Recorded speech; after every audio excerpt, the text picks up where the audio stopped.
Tuddamu empapula zino ezandaga muntu nga tuzifiiringa in nga tuzijjuza nazijjuliza bajjo naye nga nabanyonnyola bulungi nnyo nti ndi w'ekabubbu ndi mwana nzalwa y'ekabubbu gye nsiguka era ekabubbu naddala kabubbu gye njagala okkubira akalulu kange.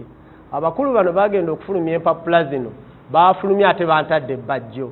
Embeera yaffe nga bwe badde ogiraba nga bwe badde egenda mu maaso akakiiko k'okulonda ebyendagamuntu ebibaddemu obuvuyo ne badde batuukiriza ne badde batatuukiriza. Kati nali sisobola kwe-exposinga ng'era candidate omulamba okubeera nti ne-exposinga nga bo tebatereezezza nsonga yaabwe. Akalulu kano nga bemanyi Mwami Kyagulanyi yakawangula era nga nze Mozaayoza ku buwanguzi buno n'okwebaza abantu b'e Kyaddondo East abaalonda. Naye baliza ddala nnyo abo abansaamu obwesige baddamu ne bansaamu obwesige ne bannonda mu kalulu kano akayise era neeyama okuba nti nno byonna bye mbadde ndi mu process okutuusaako emikono okuyamba abantu b'e Kyaddondo East ne mbadde ntuuseeko tujja bikwatiza wamu nja kuba nsobola obigabanya ne mukulu Kyagulanyi agenza okukiikirira Parliament yaffe Uganda.